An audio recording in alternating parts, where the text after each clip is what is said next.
الحمد لله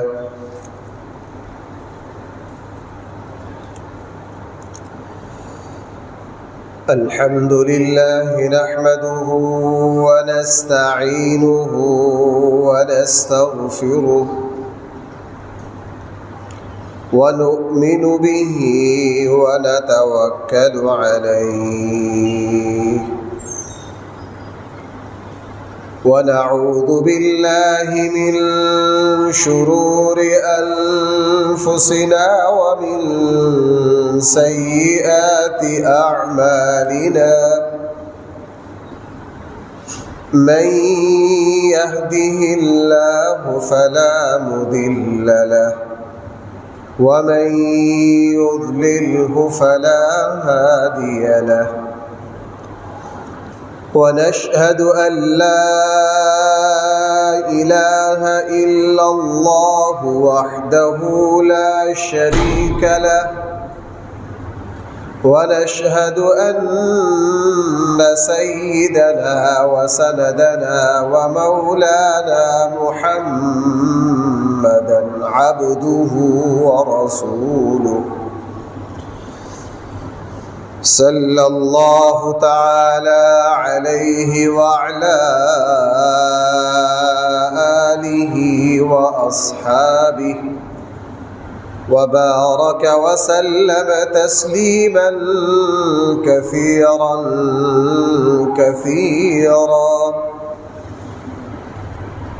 أما بعد فأعوذ بالله من الشيطان الرجيم بسم الله الرحمن الرحيم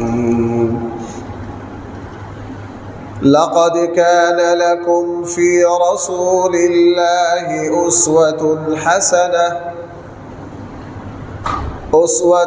حسنة لمن كان يرجو الله واليوم الآخر وذكر الله كثيرا صدق الله مولانا العظيم.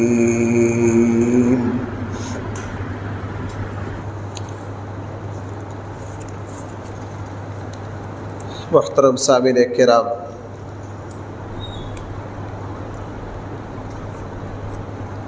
ہمارے آقا صلی اللہ علیہ وسلم کی پاکیزہ سیرت کے حوالے سے کچھ بیانات چل رہے ہیں۔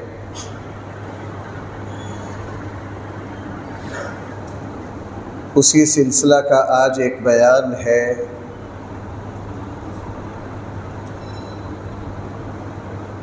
آج کے بیان میں میرے اور آپ کے سامنے یہ بات آئے گی کہ اللہ تعالی کی نگاہ میں، فرشتوں کی نگاہ میں،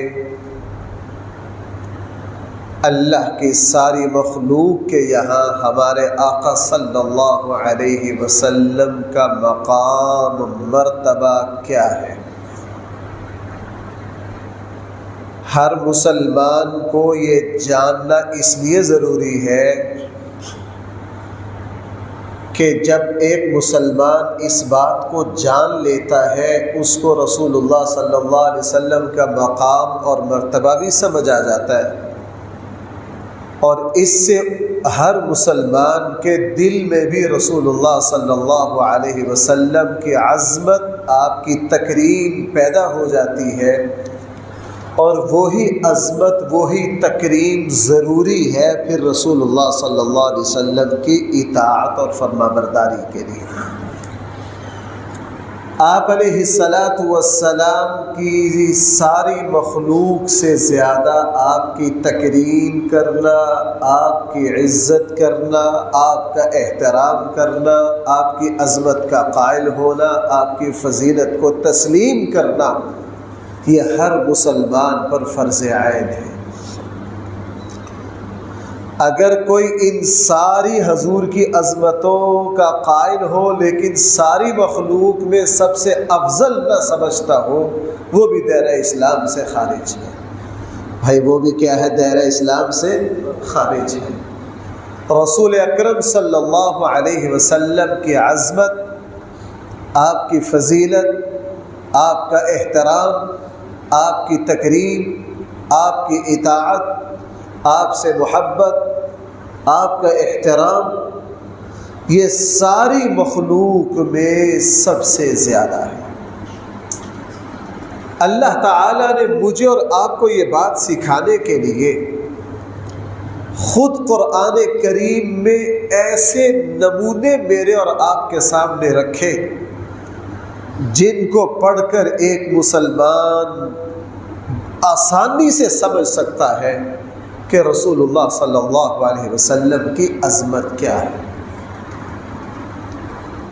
آپ علیہ الصلاۃ والسلام کی عظمت کا دل میں ہونا، آپ علیہ الصلاۃ والسلام کی تکریم، فضیلت، احترام، محبت، فضیلت کا دل میں ہونا،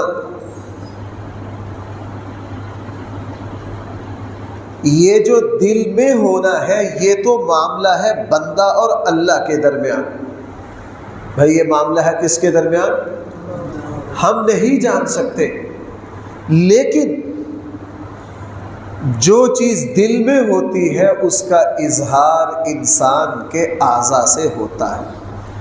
آپ کسی سے محبت کریں، آپ کی اداؤں سے خود بخود یہ بات جھلک جائے گی کہ آپ فلاں سے محبت کرتے ہیں۔ آپ کسی سے نفرت کریں، جتنا بھی چھپا لیں بھائی نفرت کا اظہار ہو ہی جاتا ہے۔ اگر میرے اور آپ کے دل میں رسول اللہ صلی اللہ علیہ وسلم کی عظمت، آپ کی تکریم، آپ کا احترام مخلوق میں سب سے زیادہ ہے، اس کا پتہ چلے گا میرے اور آپ کے عمل سے، اداؤں سے، عمل سے، کہ ہمارے عمل میں حضور کی جھلک کیسے موجود ہے۔ میں نے آپ کو یہ بات بڑی مرتبہ سنائی ہے اور میں حیرت میں ڈوب جاتا ہوں اس بات پر کہ رسول اکرم صلی اللہ علیہ وسلم کے بہت سارے صحابہ حضور علیہ الصلاۃ والسلام کی محبت میں اتنا ڈوبے کہ ان کی جو عام عادات ہے نا، جو دین کا حصہ نہیں ہے، اٹھنا بیٹھنا چلنا پھرنا، اس میں بھی مشابہت ٹپک پڑی تھی رسول اللہ صلی اللہ علیہ وسلم۔ میرے ایک ساتھی ہیں، میرے ہم عمر ہوں گے، مجھ سے کوئی سال اوپر نیچے ہوں گے، کافی سال پہلے کی بات ہے، آج سے کوئی 8-10 سال پہلے میں نے ان کو دیکھا تہبند باندھ رکھا ہے، لاہور کی ایک پوش ایریے کی مسجد میں امام خطیب ہے، کیا باندھ رکھا ہے؟ تہبند۔ کچھ دنوں کے بعد پھر ایک شادی میں اکٹھے ہوئے، پھر تہبند باندھ رکھا ہے۔ میں نے 3 مرتبہ ان کو تہبند باندھتے دیکھا تو میں نے پوچھا یار یہ آپ نے یہ کیا ادا اپنائی ہے؟ کہنے لگے جی اصل میں جو میرے شیخ ہیں نا وہ تہبند باندھتے ہیں تو میں بھی باندھنے لگ گیا، چونکہ اس کو اپنے شیخ سے محبت ہے اور میں نے محسوس کیا، میں نے بطور مزاح ان کو ٹوکا بھی۔ ان کے جو شیخ ہیں وہ بڑے نرم و نازک، اٹھیں گے بڑے ٹھہر کے بیٹھیں گے، بہت آہستہ آہستہ آہستہ آہستہ آہستہ، تو وہ بھی اسی طرح کر رہا ہے۔ میں نے کہا یار تو تو جوان ہے، تو تو قوت کے ساتھ اٹھا کر بیٹھا کر، اگرچہ یہ دین کے خلاف ہے، چونکہ رسول اللہ صلی اللہ علیہ وسلم کے اٹھنے بیٹھنے میں صحابہ اکرام یہ نقل فرما رہے ہیں قوت تھی۔ مثلا اللہ کے نبی نے اٹھنا نا یوں ایسے نہیں، اللہ کے نبی میں طاقت تھی، اللہ کے نبی یوں اٹھتے تھے طاقت سے، اللہ کے نبی بیٹھنا ہوتا پوری قوت سے یوں بیٹھتے، چلتے پوری طاقت سے، دیکھنے والا سمجھتا تھا کہ اللہ کے نبی کے ایک ایک اٹھنے بیٹھنے چلنے پھرنے میں حد درجہ قوت کا اظہار ہوتا ہے۔ بلکہ صحابہ اکرام فرماتے ہیں کہ جس طرح آپ بلندی سے نیچے اتر رہے ہو نا تو ہم پاؤں کو طاقت سے توجہ سے رکھیں گے وگرنہ پھسل جائیں گے۔ تو رسول اللہ صلی اللہ علیہ وسلم نارمل حالت میں بھی اسی قوت سے چلتے تھے جس قوت سے ہم اوپر سے نیچے کی طرف آتے ہیں۔ تو چونکہ وہ اپنے شیخ سے محبت رکھتے ہیں تو جو چیزیں مقصود نہیں تھی ان میں بھی اپنے شیخ کی کیا کر رہے ہیں؟ نقل اتار۔ تو بھائی اگر میرے اور آپ کے دل میں اللہ کے نبی کی محبت ہے، میں مسلمانوں کا یہ طرز عمل سچی بات ہے میں تقریر میں سخت لب و لہجہ استعمال کرنے سے بچتا ہوں، چونکہ دعوت کا جو لہجہ ہے وہ نرم ہے۔ بھائی دعوت کا جو لہجہ ہے وہ کیا ہے؟ وہ نرم ہے۔ حیرانگی ہوتی ہے کہ ہم حضور علیہ السلام، میں بھی یہ دعویٰ کرتا ہوں، آپ بھی یہ دعویٰ کرتے ہیں کہ ہمارے دل میں سب سے زیادہ محبت، عظمت، تکریم، فضیلت، احترام نبی کریم صلی اللہ علیہ وسلم کا ہے، تو بھائی پھر حضور کا طریقہ، حضور کی سنت میرے اور آپ کے عمل سے جھلکتی کیوں نہیں ہے؟ یہ بات میں نے آپ کو 10 مرتبہ سنائی ہے۔ ایک تابعی حضرت ابو موسیٰ اشعری کے پاس گئے، افسوس سے کہا میں تو اللہ کے نبی کو دیکھ نہیں سکا، آپ ذرا مجھے تھوڑا سا یہ بتا دیجئے اللہ کے نبی اٹھتے بیٹھتے چلتے پھرتے بولتے کیسے تھے؟ انہوں نے کہا تم ادھر آؤ، میں تمہیں پتہ بتا رہا ہوں، کوفہ جاؤ، کوفہ میں رسول اللہ صلی اللہ علیہ وسلم کے ایک عظیم صحابی حضرت عبداللہ ابن مسعود ہیں، ان کے پیچھے لگے رہنا۔ حضرت عبداللہ ابن مسعود ہر کام، اٹھنا بیٹھنا، حتیٰ کہ لب و لہجہ، انداز گفتگو ان کا 100% وہ ہے جو نبی کریم صلی اللہ علیہ وسلم کا ہے۔ یہ بھائی چھوٹی بات نہیں ہے۔ بہرحال بات میں نے یہاں سے شروع کی تھی کہ رسول اکرم صلی اللہ علیہ وسلم کی عظمت، آپ کی تکریم اللہ بھی حد درجہ فرما رہے ہیں، اللہ کے فرشتے بھی فرما رہے ہیں، ساری مخلوق بھی فرما رہی ہے، یہاں تک کہ شجر و حجر بھی رسول اللہ صلی اللہ علیہ وسلم کی عظمت اور تکریم میں ڈوبے ہوئے ہیں۔ تو بھائی یہاں سے مجھے اور آپ کو سمجھ لینا چاہیے کہ میرے اور آپ پر کتنا لازم ہے کہ ہم رسول اللہ صلی اللہ علیہ وسلم کی محبت میں اپنے دلوں کو کس طرح ڈبو لیں کہ جب رسول اللہ صلی اللہ علیہ وسلم کا تذکرہ ہو تو ایک مسلمان جو ہے وہ عظمت سے رسول اللہ صلی اللہ علیہ وسلم کے سامنے جھک جائے۔ آپ علیہ السلام کی عظمت کے کئی پہلو ہیں، میں کچھ مثالیں آپ سے عرض کرتا ہوں۔ رسول اکرم صلی اللہ علیہ وسلم سے اگر کوئی ایسا کام ہو گیا جو اللہ تعالیٰ کو اتنا پسند نہیں آیا، اللہ تعالیٰ نے اپنے حبیب سے محبت بھری اپنے حبیب کو تنبیہ کی۔ بھائی اللہ تعالیٰ اپنے حبیب کو تنبیہ کر سکتے ہیں کہ نہیں؟ مخلوق میں کوئی اللہ کے نبی کے سامنے اونچا بھی نہیں بول سکتا، اللہ بڑے ہیں کر سکتے۔ جیسے اب ہمارے جو والد ہیں، بیٹا تو والد کے سامنے کچھ نہیں کر سکتا، لیکن دادا تو والد کو ڈانٹ سکتا ہے کہ نہیں، چونکہ وہ تو کیا ہے، وہ تو والد کے والد ہے۔ رسول اللہ صلی اللہ علیہ وسلم نے ایک کام کیا ازراہ شفقت اور نرمی کے، اللہ تعالیٰ کو وہ کام پسند نہیں آیا۔ وہ کام کیا تھا؟ جب غزوہ تبوک پر جانے لگے نا تو منافقین آتے اللہ کے نبی کے پاس، جھوٹے ہیلے بہانے بناتے، اللہ کے نبی میری والدہ بیمار ہے، اللہ کے نبی میری فلاں مجبوری ہے، مجھے اجازت دے دیجیے۔ حضور سب کو کیا دے رہے تھے؟ بعض دفعہ استاد کو پتہ ہوتا ہے کہ یہ طالب علم جھوٹ بول رہا ہے، لیکن استاد کیا کر دیتا ہے؟ انہوں پتہ ہے یہ سارا کیا کر رہا ہے۔ طالب علم یہ سمجھتے ہیں کہ جو کچھ ہم جھوٹ بول رہے ہیں استاد کو پتہ، حالانکہ جو صحیح استاد ہوتا ہے اس کو سب کچھ پتہ ہوتا ہے کہ یہ کیا کر رہے ہیں۔ اللہ کے نبی کو پتہ تھا یہ سب جھوٹ بول رہے ہیں۔ غزوہ تبوک کے لیے نکلنا، ایک منافق ہے میری والدہ بیمار ہے، اللہ کے نبی مجھے اجازت دے دی۔ حضور نے فرمایا ٹھیک ہے جاؤ۔ دوسرا آیا، اللہ کے نبی میری فلاں مجبوری ہے، مجھے پیچھے رہنے کی اجازت دے دے۔ حضور نے فرمایا ٹھیک ہے۔ تیسرا آیا، چوتھا آیا، اللہ کے نبی سب کو کیا دے رہے ہیں؟ اجازت۔ اللہ تعالیٰ چاہتے تھے کہ ان بدبختوں کو اجازت نہ دی جائے۔ جب ان کو غزوہ تبوک میں پیچھے رہنے کی اجازت نہ ملے اور مخلصین چلے جائیں، ان منافقوں نے جانا پھر بھی نہیں، یہ کہاں رہیں گے؟ یہ مدینہ ہی میں رہیں گے، یہ پیچھے رہیں گے، سب کے سامنے ننگے ہو جائیں گے کہ یہ منافق ہیں۔ اب یہ حضور کی اجازت کے پیچھے چھپ جائیں گے۔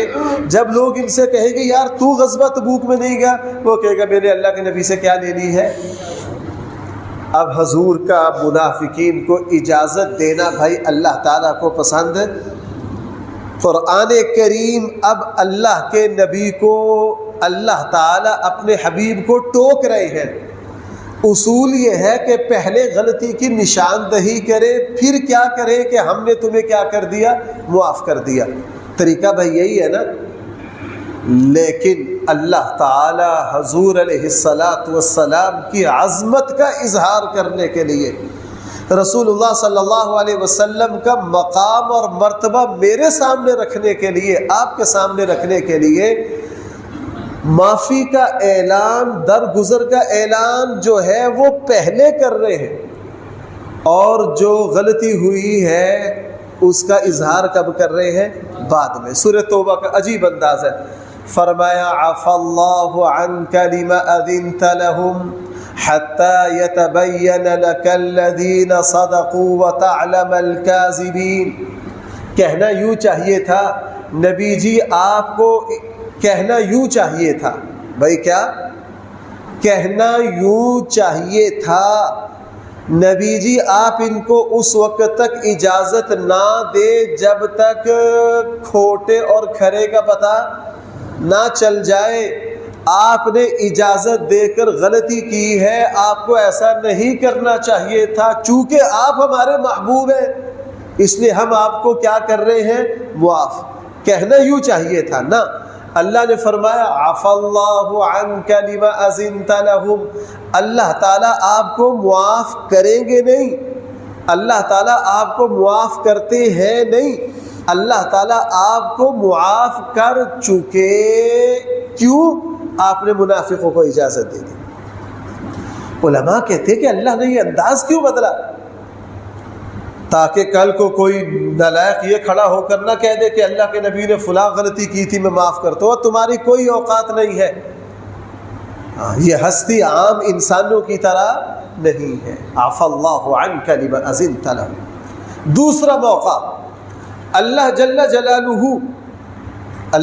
جلالہ قرآن کریم میں جب خطاب فرماتے ہیں نبیوں کو، اللہ تعالیٰ نے سب نبیوں کو جن جن کا تذکرہ آیا اکثروں کو نام لے کر پکارا، یا ابراہیم، یا موسیٰ، یا عیسیٰ، یا زکریا، یا یحییٰ۔ خطاب ہے، اللہ تعالیٰ کر سکتے، اللہ تعالیٰ کر سکتے، لیکن جہاں باری آتی ہے نبی کریم صلی اللہ علیہ وسلم کی، کہیں بھی نہیں کہا یا محمد، کہیں بھی یہ نہیں کہا یا محمد۔ رسول اللہ صلی اللہ علیہ وسلم کو جب پکارنے کی باری آتی ہے، اوصاف، یا ایھا النبی، یا ایھا الرسول، یا ایھا المزمل، یا ایھا المدثر۔ دوسرے نبیوں کی باری آئی، یا یحییٰ خذ الکتاب بقوہ، اے یحییٰ وہی جو ہم دے رہے ہیں اس کو مضبوطی سے پکڑو۔ یا عیسیٰ بن مریم، اے عیسیٰ بن مریم، کیا آپ نے اپنی قوم کے ساتھ یہ کہا ہے؟ اے موسیٰ ہم تمہیں یہ کہہ رہے ہیں۔ اور قرآن میں جگہ ہے، جگہ جگہ یہ بات ہے، اللہ تعالیٰ نے موسیٰ کو آواز دی۔ کہیں بھی رسول اللہ صلی اللہ علیہ وسلم کا تذکرہ اس طرح نہیں ہے۔ فرمایا یا ایھا الرسول، یا ایھا النبی انا ارسلناک شاہدا۔ پچھلے جمعے میں نے اس کے کچھ باتیں عرض کی تھی۔ یا ایھا المزمل، یا ایھا المدثر۔ رسول اللہ صلی اللہ علیہ وسلم کی عظمت کا تیسرا مظہر، اللہ تعالی نے کسی نبی کا، اللہ تعالی نے کسی نبی سے یہ عہد اور پیمان نہیں لیا، کسی نبی سے یہ وعدہ نہیں لیا کہ تم فلاں نبی کی مدد کرو گے۔ اللہ تعالی نے انبیاء پر دوسرے نبیوں کی مدد کا کوئی وعدہ نہیں لیا۔ جب باری آئی نبی کریم صلی اللہ علیہ وسلم کی، تیسرے پارے کے آخری رکوع کی پہلی آیت ہے، اور یہ رسول اللہ صلی اللہ علیہ وسلم کی فضیلت پر عجیب آیت۔ فرمایا وَإِذْ أَخَذَ اللَّهُ مِيثَاقَ النَّبِيِّينَ لَمَا آتَيْتُكُم مِّن كِتَابٍ وَحِكْمَةٍ۔ اللہ تعالیٰ نے سارے نبیوں سے عہد لیا۔ اللہ تعالیٰ کیا کر رہے ہیں؟ ثم جاءکم رسول، ہم تم سے عہد لے رہے ہیں کہ اگر تمہارے بعد وہ رسول آ جائے جو تم سب نبیوں کی تصدیق کریں گے، لَتُؤْمِنُنَّ بِهِ وَلَتَنْصُرُنَّ، تم سب نبیوں نے اس نبی پر ایمان بھی لانا ہے اور تم سب نبیوں نے اس نبی کی مدد بھی کرنی۔ بھائی ذرا ایک بات سننا یار، رسول اللہ صلی اللہ علیہ وسلم ہر نبی کے زمانے میں تو نہیں آ سکتے، بھائی توجہ ہے آپ کی؟ اللہ کے نبی ہر نبی کے زمانے میں تو چلو زیادہ سے زیادہ اللہ کے نبی تو کسی نبی کے زمانے میں نہیں نہ آئے نا، میں صرف سمجھانے کے لیے کہہ رہا ہوں، زیادہ سے زیادہ امکانی طور پر کسی ایک نبی کی زندگی میں آ سکتے تھے۔ اللہ تعالیٰ یوں کہہ سکتے تھے کہ جس نبی کی زندگی میں یہ آخری نبی آئے وہ نبی کیا کرے، مدد بھی کرے، ان پر ایمان بھی لائے۔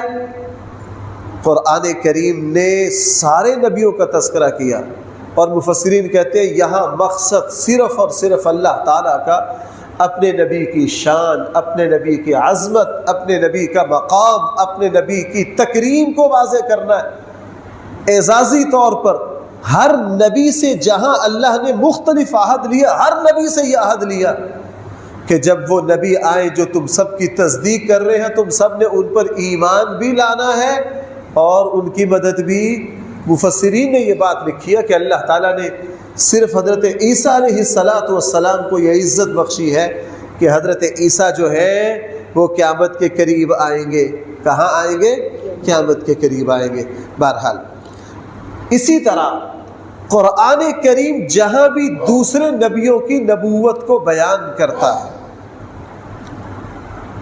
اور جہاں رسول اللہ صلی اللہ علیہ وسلم کی نبوت کو بیان کرتا ہے، اصل اس کا مزہ تو عربی زبان میں ہے۔ اللہ تعالیٰ کا قرآن کریم کے لب و لہجے میں بہت فرق ہے۔ دوسرے نبیوں کی نبوت کو بیان کرنا ہوتا ہے، ہم نے تمہیں نبوت دی، کیا ہم نے تمہیں منتخب کیا، ہم نے تمہاری طرف وحی بھیجی، یہ انداز ہے پورے قرآن میں۔ جہاں جہاں تذکرہ آتا ہے رسول اللہ صلی اللہ علیہ وسلم کی نبوت کا، اللہ جلال میں آ جاتے، اللہ قسمیں کھاتے، اللہ کیا کرتے؟ یاسین، بھائی پڑھی آگے کیا ہے؟ والقرآن، اس سے آگے کیا ہے؟ انکا لمن المرسلین۔ یہ اللہ تعالی کی طرف سے حضور علیہ السلام کے لیے اعزاز ہے۔ یہ تکریم صرف اللہ تعالیٰ کس کو دے رہے ہیں؟ نبی، باقی نبیوں کو کہا انا اوحینا، ہم نے وحی بھیج دی، ہم نے تمہیں منتخب کر لیا، ہم نے تمہیں رسول بنا لیا، یہ ہمارے مقرب بندے۔ بس کسی نبی کی نبوت کو ثابت کرنے کے لیے اللہ قسمیں بھی نہیں کھا رہے، اور ایسے پرجلال طریقے سے حضور کی رسالت کو ثابت کرنا۔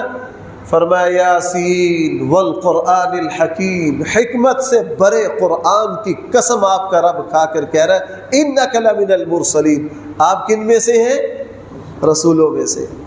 دوسری جگہ آیا قاف والقرآن المجید، اللہ تعالیٰ بزرگی والے قرآن کی قسم کھا کر کہتے ہیں بل عجبوا ان جاءهم منذر منهم فقال الكافرون هذا شيء۔ نبی، اے ہمارے حبیب، ہم نے آپ کو نبوت دے دی، ان کو تعجب ہوتا ہے؟ ہم عظمت والے قرآن کی قسم کھا کر یہ اعلان کر رہے ہیں کہ ہم نے ہی آپ کو کیا بنا کر بھیجا ہے۔ آپ کو پتہ ہے ابو لہب کی بیوی نے حضور کی سگی چچی نے جب بکواس کی، رسول اللہ صلی اللہ علیہ وسلم، مختلف روایتیں، ایک میں ہے تہجد نہ پڑھ سکے، ایک میں کچھ اور اسباب بھی ہیں، تو ابو لہب کی بیوی نے کیا کہا؟ توبہ توبہ توبہ، اگر صحیح احادیث میں نہ ہوتا ہماری تو مجال نہیں ہے ہم یہ الفاظ کہہ سکیں، میں صرف واقعہ کو بیان نہ کرنا ہوتا تو ہماری تو جرت نہ ہو یہ الفاظ کی۔ چند دن اللہ کے نبی تہجد میں نہ اٹھ سکے تو ابو لہب کی بیوی نے کہا لگتا ہے محمد کے جن نے محمد کو چھوڑ دیا۔ کتنا غلیظ بدترین جملہ کہا۔ اب اللہ تعالیٰ کو یہ کہنا چاہیے تھا، عربی کے اعتبار سے کوئی بھی تعبیر اختیار کر سکتے تھے، اللہ نے ایسی تعبیر اختیار کی کہ پوری دنیا کے شعراء اور عرب مل کر ایسی تعبیر اختیار نہیں کر سکتے۔ اللہ جوش میں آ گئے، اللہ تعالیٰ نے حضور کی عظمت کے جھنڈے پوری دنیا میں بلند کر دیے۔ ابو لہب کی بیوی نے کہا محمد کو محمد کے جن نے چھوڑ دیا۔ اللہ تعالیٰ کہہ سکتے تھے نہیں چھوڑا، یا ہم نے نہیں چھوڑا، یا ہم ساتھ ہیں۔ نہ نہ نہ، تعبیر لا قرآن، والضحى واللیل اذا ما ودعك ربك وما قلى۔ اللہ کو جوش آیا، پوری سورت الم یجدک یتیما فآوی ووجدک ضالا فہدی۔ قسم ہے روشنی کی، قسم ہے رات کی۔ اللہ نے دو قسمیں کھائیں۔ میں نے عرض کیا کسی نبی کی نبوت کو قرآن قسمیں کھا کے ثابت ہے؟ اللہ تعالیٰ صرف حضور علیہ السلام کی نبوت کی جب باری آتی ہے تو اللہ کہاں قسموں میں آیا، والضحى واللیل اذا سجى ما ودعك ربك وما قلى۔ اور بھی مقام پڑھ لیجئے، والنجم، کئی ذہن میں آ رہا ہے، والنجم اذا هوى ما ضل صاحبكم وما غوى۔ قسم ہے ستارے کی، ما ضل صاحبکم، نہ تمہارے نبی سیدھی راہ سے ہٹے، نہ سیدھے رستے پر جاتے جاتے کہیں سیدھی راہ سے بٹکے۔ اور بھائی دو طرح خرابیاں ہوتی ہیں، آپ نے یہاں سے اسلام آباد جانا، غلطی لگ گئی، آپ موٹر وے پر لاہور کی طرف چڑھ گئے، یہ بھی غلط ہے۔ آپ یہاں سے گئے تو اسلام آباد کی طرف، آگے جا کے کہیں اور نکل گئے، اور غلطی تو کر گئے کہ نہیں؟ فرمایا والنجم اذا هوى ما ضل صاحبكم وما غوى۔ رسول اللہ صلی اللہ علیہ وسلم نہ غلط راستے پر چڑھے ہیں، نہ صحیح راہ پر چلتے چلتے کہیں غلطی کر کے گئے ہیں۔ وما ينطق عن الهوى۔ اب اللہ کیا کھا رہے؟ قسمیں کھا رہے۔ قرآن کریم میں دسیوں جگہ کہ جہاں باری آتی ہے رسول اللہ صلی اللہ علیہ وسلم کی اللہ قسم کھا رہے ہیں، کیوں؟ مسلمان کو پتہ چل جائے، مسلمان کو سمجھ آ جائے کہ اس ہستی سے زیادہ عظمت اللہ نے کائنات میں کسی کی نہیں رکھی۔ اور سورہ حجر کی وہ آیت ہے، رسول اللہ صلی اللہ علیہ وسلم کی زندگی کی قسم کھا رہے ہیں اللہ تعالیٰ۔ حضرت عبداللہ ابن عباس فرماتے ہیں اللہ تعالیٰ کبھی کسی کی زندگی کی قسم نہیں کھاتے، لیکن رسول اللہ صلی اللہ علیہ وسلم کی زندگی کی قسم کھائی، لعمرک انہم لفی سکرتہم۔ اے نبی جی تیری زندگی کی قسم، تاکہ لوگوں کو پتہ چل جائے کہ رسول اللہ صلی اللہ علیہ وسلم کی عظمت کیا ہے، آپ کا مقام کیا ہے۔ اسی لیے بہت موقع ایسے آئے، بہت موقع ایسے آئے جہاں پتہ چلنا تھا رسول اللہ صلی اللہ علیہ وسلم کے مقام اور مرتبے کا۔ اللہ تعالیٰ نے، اللہ کے فرشتوں نے، اللہ کی مخلوق نے ایسا انداز اپنایا تاکہ مسلمان کو پتہ چل جائے کہ اس ہستی سے زیادہ عظمت والا اللہ نے کوئی پیدا ہی۔ حضرت جبریل علیہ السلام پتہ کتنے بڑے ہیں، ہر مسلمان جانتا، صحیح بخاری میں آتا ہے کتنے پارے؟ 400۔ صحیح احادیث میں کتنے پاروں کا تذکرہ ہے؟ اور آپ کو پتہ ہے کہ 2 کھولے تو مشرق اور مغرب گیا، ایک جھٹکا دے تو زمین و آسمان کو ہلا دے۔ قوم لوط کی بستیوں کو الٹنے کی باری آئی، 17-18 بستیوں کو اٹھایا اور تنکے کی طرح اٹھا کر کیا مارا؟ زمین پر پٹک دیا۔ اب ایسا طاقتور فرشتہ منٹوں میں زمین پر، منٹوں میں کہاں؟ لیکن اس طاقتور اللہ تعالیٰ کے فرشتے کو، اللہ کی قوت کو جب رسول اللہ صلی اللہ علیہ وسلم کی خدمت میں حاضر کرنا ہوتا حدیث جبرائیل ہے، مشہور ہے حدیث جبرائیل، تقریباً حدیث کی ہر کتاب میں۔ حضرت عمر فرماتے ہیں میں رسول اللہ صلی اللہ علیہ وسلم کے پاس تھا، جبرائیل آئے، جس طرح ہم اتحیات میں بیٹھتے ہیں، بھائی کون بیٹھ رہا ہے؟ وہ بھائی کا چودھری بیٹھ رہا ہے، کون بیٹھ رہا ہے؟ حضرت جبرائیل۔ حضرت عمر فرماتے ہیں حضرت جبرائیل آئے، وہ جبرائیل جو اس کائنات کو ایک جھٹکے میں پلٹ دے، اس کائنات، یہ کائنات ان کے سامنے اتنی چھوٹی ہے، 2 پر اس میں نہیں سما سکتے۔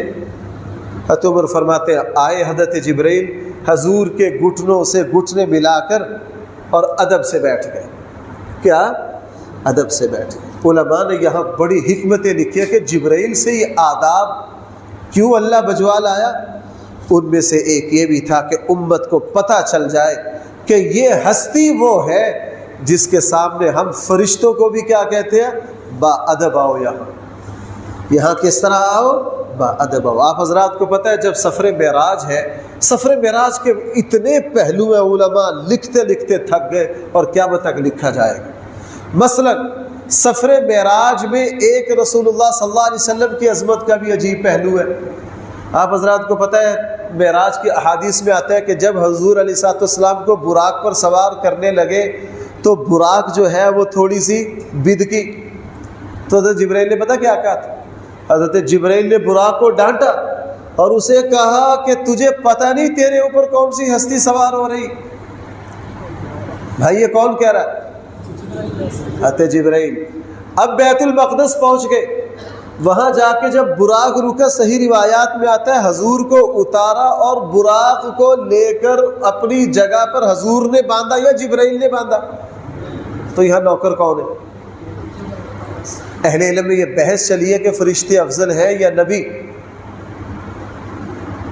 حجت الاسلام حضرت مولانا قاسم صاحب نانوتوی یہ دلائل قائم کرتے کرتے کہ یار یہ بحث چل ہی نہیں سکتی ہے، اس لیے کہ جبرائیل تو حضور کے مد مقابل تو دور کی بات ہے، جبرائیل تو خادمانہ حیثیت میں ہے۔ عنوان قائم کیا سفر معراج میں حضرت جبرائیل کی حیثیت خادمانہ ہے۔ کون سی ہے؟ نوکروں والی ہے۔ اب بیت المقدس پہنچے، سواری کو لے کر کھونٹے سے کس نے باندھا؟ بھائی خادمی کرتا ہے نا یہ کام۔ اب جب نماز کی باری آئی، نبیوں کو پڑھانا ہے، حضرت جبرائیل آئے، رسول اللہ صلی اللہ علیہ وسلم کا دست مبارک پکڑا اور مصلی پر حضور خود گئے کہ جبرائیل نے کیا؟ اچھا، 7 آسمانوں پر گئے۔ آپ کہیں جائیں، والد بھی ساتھ ہو، بھائی توجہ کرنا، یہ باتیں چھوٹی چھوٹی ہیں سیرت کی۔ کسی سے ملنے جائیں، ابا جی بھی ہیں، بیٹا بھی ہے، وہاں بیل دینی ہو، بیل ابا جی دیں گے بیٹا؟ بھائی بولیے، آج کل کا تو پتہ نہیں، آج کل تو ابا جی دیں گے، آج کل تو سارے کام ہی ابا جی کریں گے، چونکہ زمانہ الٹ ہو گیا۔ زمانہ کیا ہو گیا؟ الٹ ہو گیا۔ آج تو دیکھنے میں جو بیٹا ہے وہ ابا لگتا ہے، جو ابا ہے وہ بیٹا لگتا ہے، صرف عمر کا فرق ہے۔ اداؤں سے تو اولادیں ماں باپ کے ساتھ یہی کر رہی ہیں۔ اب آسمان پر جانا ہے، دروازہ کھٹکھٹانا ہے پہلے آسمان کا۔ حضرت جبرائیل آگے بڑھ رہے، دروازے پر دستک دی، پوچھ رہے ہیں کون ہے؟ تعارف کون کروا رہے ہیں؟ جبرائیل۔ ہر جگہ خادمانہ حیثیت کس کی ہے؟ حضور کی خدمت میں آ رہے ہیں ادب سے۔ جہاں بھی کوئی موقع آیا، طائف سے رسول اللہ صلی اللہ علیہ وسلم واپس آئے، اللہ کے نبی نے فرمایا جب میں طائف سے واپس آیا تو بڑی شدید گرمی تھی، ایک چھوٹی سی بدلی آئی، آتے آتے میرے بالکل سر کے قریب آئی اور میں نے دیکھا اس میں جبرائیل، میں نے دیکھا اس میں کون؟ اب یہاں دفاعی دستہ کی سربراہی کون کر رہے؟ جبرائیل۔ حضور کی خدمت میں آئے، سلام عرض کیا، اللہ کے رسول میرے ساتھ یہ پہاڑوں والے فرشتے، آپ جو حکم دیں۔ بھیا مخدوم کون ہے؟ نبی کریم۔ یہاں خادم کون ہے؟ جبرائیل۔ جو اجازت دے ان فرشتوں نے بھی سلام کیا، اللہ کے نبی ابھی اجازت دیجئے مکہ کے 2 پہاڑ ملا کے سب کو پیس کے رکھ دیں آٹے کی طرح۔ حضور نے فرمایا نہیں، اگر یہ ایمان نہیں لاتے ان کی نسلوں میں اللہ کیا پیدا کریں گے؟ مسلمان۔ اور حضور علیہ الصلاۃ والسلام کی یہ عظمت کہاں اللہ تعالی، کہاں اللہ کی مخلوق، کوئی موقع ایسا نہیں، کوئی موقع مصنف ابن ابی شیبہ میں بھی ہے اور حدیث کی دوسری کتابوں میں بھی ہے، رسول اللہ صلی اللہ علیہ وسلم مشہور واقعہ، میں تو صرف اپنی دلیل لا رہا ہوں، صرف اپنی دلیل، بعض واقعات مشہور ہوتے ہیں اس میں موضوع کے مطابق چھپی دلیل ہوتی ہے۔ اپنے چچا ابو طالب کے ساتھ شام تشریف لے گئے، وہ اللہ کے نبی کی جوانی کی عمر ہے، اور ایک بہت بڑے راہب کے پاس ٹھہرتے، قیام کرتے، وہاں درخت ہوتا، سایہ ہوتا، اس زمانے میں ہوٹلوں میں نہیں ٹھہرا جاتا، رستوں میں صحراؤں میں راہبوں کی عبادت گاہیں آتی، وہاں کنویں ہوتے، وہ مسافروں کی خدمت کرتے۔ قریش کا قافلہ پہلے بھی ٹھہرتا، وہ کبھی بھی لفٹ نہیں کرواتا تھا، متوجہ نہیں ہوتا تھا ان کی طرف، ہاں خادموں کو کہہ دیتا کوئی مسافر ہے بھائی ان کے اونٹوں کو چارہ ڈالو، کھانا کھونا دے دو ان کو۔ اور قریشی سردار ملاقات بھی کرنا چاہتے، وہ راہب کبھی بھی ملاقات۔ اس مرتبہ جب ٹھہرے جا کے تو دیکھا کہ وہ راہب تو واری جا رہا ہے، قربان جا رہا ہے، ایک ایک بندے سے مل رہا ہے۔ سب کو حیرت ہوئی قریشیوں کو کہ شام جاتے ہوئے ہم پہلے بھی اس کے یہاں ٹھہرتے ہیں، یہ تو ہمیں وقت ہی نہیں دیتا، ہماری طرف نظر ہی نہیں کرتا۔ اب سب کو مل رہا ہے، ملتے جب رسول اللہ صلی اللہ علیہ وسلم تک پہنچا، آپ علیہ السلام کو ملا، معانقہ کیا، آپ کی پیشانی چومی۔ اب سب حیران ہیں، پیشانی چومنے کے بعد مصنف ابن ابی شیبہ کی روایت ہے، پتہ کیا کہا ہذا سید العالمین، یہ سارے جہانوں کے سردار ہیں۔ یہ کیا ہے؟ سارے جہانوں کے۔ قریشی سرداروں کے کان کھڑے ہو گئے، چونکہ وہ خود مکہ کے بڑے بڑے چودھری تھے۔ انہوں نے کہا سید العالمین، یہ سارے جہانوں کے سردار ہیں۔ اور اگلی بات پتہ کیا کہی؟ انہوں نے کہا صرف یہی نہیں، ان کے جسم پر ایک نشانی بھی ہے سرداری کی۔ ابو طالب بہت چکنے ہوئے، ابو طالب بہت گہرے مزاج کے تھے، بہت ذہین آدمی۔ ابو طالب ان کے ساتھ بیٹھے، ان سے کہا یار تمہیں کیسے پتہ چلا ہے اس کا، یہ میرا بھتیجا ہے، تجھے کیسے پتہ چلا ہے؟ انہوں نے کہا جناب مصنف ابن ابی شیبہ کی جو روایت ہے، اور اس کو تقریباً تمام سیرت نگاروں نے لکھا ہے، اس کو یہ کوئی کمزور بات نہیں۔ کہنے لگے جی مجھے اس طرح پتہ چلا ہے، میں اس وجہ سے آپ کی طرف متوجہ ہوا ہوں کہ جب آپ کا قافلہ پہاڑی سے اتر رہا تھا، میں نے دیکھا وہاں درخت کیا، پتھر کیا، ہر چیز خاص عظمت اور احترام کی کیفیت میں جھکی ہوئی ہے۔ اس سے مجھے اندازہ ہوا کہ آپ کے قافلے میں کوئی ایسی شخصیت ہے جس کی وجہ سے یہ سارا اعزاز و اکرام ہو رہا ہے، جس کی وجہ سے یہ کیا ہو رہا ہے، سارا اعزاز و اکرام ہو رہا ہے۔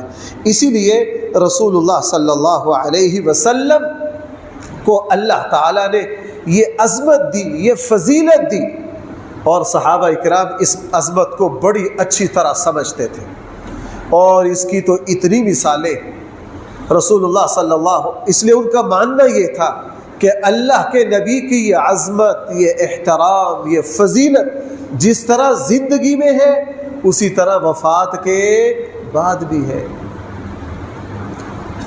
مشہور صحابی ہیں، وہ فرماتے ہیں میں ایک مرتبہ مسجد میں بیٹھا ہوا تھا، مجھے کسی نے کنکر ماری، میں نے پیچھے دیکھا تو حضرت عمر نے مجھے کیا کی ہے، کنکری ماری۔ میں نے حضرت عمر کی طرف کہا ادھر آؤ، میں گیا، کہنے لگے یہ جو دو شخص اونچی اونچی باتیں کر رہے ہیں نا، آج ہی مجھے ابھی کسی دوست نے پوچھا ہے، دوست نے نہیں، یاد آ گیا مجھے، میرے بزرگوں نے ابھی مجھ سے یہ پوچھا ہے کہ جی کسی نے یہ کہا ہے کہ تم عمرے پر جا رہے ہو، وہاں مسجد نبوی کی زیارت کی نیت کرنا ہے، رسول اللہ صلی اللہ علیہ وسلم کے روضہ کی زیارت کی نیت ہے نہیں کرنی۔ ہمارے یہاں ایک مکتبہ فکر کی یہ رائے ہے، کس کی نیت کرنی ہے؟ اور بھائی بولو، چلو غلط فہمی نہ ہو، ناراض تو آپ لوگ منٹوں میں ہو جاتے ہو، وہ تو میں پہلے کہتا ہوں ہماری ڈیوٹی ہے ملامتیں برداشت کرنا۔ صحیح احادیث، میں نے کہا نہیں، رسول اللہ صلی اللہ علیہ وسلم کے روزہ کی زیارت کی نیت سے بھی جاؤ، یہ کوئی حرج والی بات نہیں۔ کہنے لگے نہیں جی، وہ حدیث پیش کرتے ہیں، انشاءاللہ کبھی موقع آیا کہ 3 مساجد کے علاوہ کسی اور کی طرف نیت نہ کریں، اس کی میں انشاءاللہ تشریح عرض کروں گا، یہ میرا موضوع نہیں ہے۔ رسول اللہ صلی اللہ علیہ وسلم سفر معراج پر جا رہے ہیں، صحیح احادیث میں ہے جب مدینہ آیا تو حضرت جبرائیل نے حضور سے کہا یہاں 2 رکعت نماز پڑھ لیجئے۔ یہاں کیا کر لیجئے؟ آگے کیا ہے؟ یہاں آپ کی مسجد بنے گی، متوجہ ہو جاؤ میری طرف۔ 2 رکعت نماز پڑھ لیجئے، اس لیے کہ یہ بستی آپ کا دار الہجرت بنے گا۔ کیا بنے گا؟ اس سے پتہ چلا کہ مدینہ منورہ میں بھی کچھ نہ کچھ ہے۔ حضور کو جبرائیل کہہ رہے ہیں کیا کیجئے؟ بھائی کون سمجھا میری بات؟ آپ وہاں 2 رکعت نماز پڑھ لیجئے، اور اللہ کے نبی نے پڑھی۔ اللہ کے نبی نے کیا کی؟ 2 رکعت نماز۔ اور بھائی یہ کیسے ہو سکتا ہے کہ مدینہ کی جو حیثیت اور فضیلت ہے وہ تو ہے ہی کس کی وجہ سے ہے؟ نبی کریم صلی اللہ علیہ وسلم کی وجہ سے۔ رسول اللہ صلی اللہ علیہ وسلم کو حکم دیا گیا کہ آپ یہاں 2 رکعت نماز پڑھ لیجئے، چونکہ یہ آپ کا کیا ہے؟ یہ آپ کا دار الہجرت ہے۔ اس لیے مدینہ جاؤ، مسجد نبوی کی بھی نیت کرنی ہے۔ وہ جو حدیث ہے وہ اس کے ہرگز خلاف نہیں ہے، انشاءاللہ کبھی موقع ہے میں اس کو تفصیل سے عرض کروں گا۔ بات یہ ہے، اب دیکھیے رسول اللہ صلی اللہ علیہ وسلم، میں یہ سنا رہا تھا حضور کی عظمت پر۔ صحابی فرماتے ہیں میں مسجد میں بیٹھا ہوا ہوں، مجھے کس نے کنکری ماری؟ کسی شخص نے۔ میں نے دیکھا وہ کون ہے، مجھے کہا ادھر آؤ، یہ 2 شخصوں کو بلا کے لاؤ۔ کہنے لگا میں ان کو بلا کے لایا۔ کہنے لگا تم کدھر سے آئے ہو؟ کہا جی طائف سے۔ حضرت عمر نے فرمایا تم اونچی اونچی باتیں کر رہے ہو، تمہیں پتہ ہے اللہ کے نبی یہاں آرام کر رہے ہیں حضور کی وفات کے بعد۔ اگر تم مسافر نہ ہوتے میں تمہیں کوڑے سے مارتا، اگر تم مسافر نہ ہوتے تو میں کس سے مارتا؟ اس سے پتہ چلا کہ رسول اللہ صلی اللہ علیہ وسلم کے روزہ اطہر کی برکات اپنی ایک شان رکھتی۔ اور صحیح روایات میں ہے کہ جب رسول اللہ صلی اللہ علیہ وسلم دنیا سے رخصت ہو گئے، آپ علیہ السلام کو دفن کہاں کرنا ہے، صحابہ کرام میں جھگڑا ہو گیا اور آواز بلند ہو گئی۔ مہاجر کہنے لگے ہم حضور کو مکہ لے کر جائیں گے، وہاں دفن کریں گے۔ انصاری کہنے لگے نہیں مدینہ کریں گے۔ کسی نے کہا نہیں جنت البقیع میں۔ جھگڑا ہو گیا۔ سیدنا صدیق اکبر تشریف لائے۔ صدیق اکبر اتنے ناراض ہوئے، صدیق اکبر نے کہا اتنی اونچی آواز سے بول رہے ہو؟ تمہیں قرآن کے حکم کا نہیں پتہ؟ لا ترفعوا اصواتکم فوق صوت النبی، نبی کے سامنے آواز کو بلند۔ بھائی اللہ کے نبی تو اب دنیا سے کیا فرما گئے؟ پردہ فرما گئے۔ اور میں بار بار کہہ رہا ہوں انشاءاللہ اللہ کے فضل سے ایسی روایت ہم منبر پر بیان نہیں کرتے جس کا ماخذ معلوم بھی نہ ہو یا ہو ہی نہ۔ صحابہ کرام چونکہ آگے صدیق اکبر نے پتا کیا فرمایا؟ لوگوں، ان کا ایک جملہ ہے، تشریح میں اس کی کر رہا ہوں، میرے الفاظ ہیں، باقی لوگوں کی عظمتیں وفات پر ختم ہو جاتی۔ والد فوت ہو گئے، اب والد کی وہ عظمت باقی نہیں ہے چونکہ والد کیا ہو گئے؟ استاد فوت ہو گیا، مغفرت کی دعا کریں گے، سب کچھ کریں گے، لیکن اب ابا جی کا یہ حق نہیں ہے کہ اونچی نہیں بولیں گے، چونکہ ابا جی ہے نہیں ہے، کہاں چلے گئے؟ اللہ کے یہاں چلے گئے۔ صدیق اکبر نے فرمایا رسول اللہ صلی اللہ علیہ وسلم کا جو ادب اور احترام زندگی میں ہے وہی ادب اور احترام زندگی کے بعد ہے۔ جب سیدنا صدیق اکبر نے یہ بات فرمائی، حضرت علی فوراً تائید میں کھڑے، فوراً فرمایا یا امیر المومنین، آپ نے صحیح کہا۔ حضرت علی نے فرمایا، یہ امیر المومنین ایک محاورتاً میری زبان سے نکل گیا، وہاں جو الفاظ ہیں نا وہ بہت اونچے حضرت علی کے۔ حضرت علی نے وہاں جو لفظ استعمال کیے وہ یہ کیے، حضرت صدیق اکبر کی تصدیق کر کے فرمایا کہ آپ واقعتاً امین ہیں، اللہ کے نبی نے جو آپ کو سمجھایا آپ نے دیانتداری سے اس کو محفوظ کیا۔ اب جھگڑا ہو رہا تھا کہ اللہ کے نبی کو دفن کہاں کرے۔ مہاجرین کہہ رہے تھے کہ ہم نے مکہ لے کے جانا ہے، انصار کہہ رہے تھے ہم نے مدینہ رکھنا ہے، کچھ کہہ رہے تھے جنت البقیع میں، کچھ کہہ رہے تھے فلاں جگہ۔ صدیق اکبر نے کہا میں نے رسول اللہ صلی اللہ علیہ وسلم سے خود یہ سنا ہے کہ نبی کی جہاں وفات ہو نبی کو وہیں دفن کیا جاتا ہے۔ اللہ کے نبی جہاں دنیا سے تشریف لیں گے اللہ کے نبی کی تدفین وہی۔ تو صدیق اکبر نے کیا اعلان کیا؟ جو حضور کی عظمت، جو حضور کی فضیلت، جو حضور کا احترام زندگی میں ہے وہی احترام کیا ہے؟ زندگی کے بعد ہے۔ حاصل آج کی تقریر کا یہ ہو گیا، انشاءاللہ آئندہ جمعے میں اس کو مکمل کروں گا۔ حاصل یہ ہو گیا اللہ کی مخلوق میں سب سے بڑی عظمت، سب سے بڑی فضیلت، سب سے زیادہ احترام، سب سے بڑی تکریم بھائی کس کی ہے؟ نبی کریم رسول اللہ صلی اللہ علیہ وسلم کی تکریم، آپ علیہ الصلوۃ والسلام کی تعظیم خود اللہ کر رہے ہیں، حالانکہ وہ رب ہے۔ میں نے مثالیں دی، ملائکہ کر رہے ہیں حالانکہ کون ہے؟ فرشتے ہیں۔ اور اللہ تعالیٰ اپنی ساری مخلوق سے رسول اللہ صلی اللہ علیہ وسلم کی کیا کروا رہے ہیں؟ تعظیم، حالانکہ مخلوق حضور کی تعظیم کی مکلف نہیں ہے۔ کیوں؟ مسلمان کو یہ بات سمجھ میں آ جائے کہ اس ہستی کی تکریم و تعظیم و احترام و فضیلت و شرف اور بزرگی اللہ نے اتنی رکھی ہے کہ کائنات میں یہ اعزاز کسی اور کو حاصل، حتیٰ کہ نبیوں کو بھی یہ حاصل نہیں ہے۔ انشاءاللہ اس کی کچھ مزید مثالیں اللہ نے توفیق دی تو میں آئندہ جمعے میں دوبارہ عرض کروں۔ اللہ تعالی ہم سب کو صحیح سمجھ عطا فرمائے۔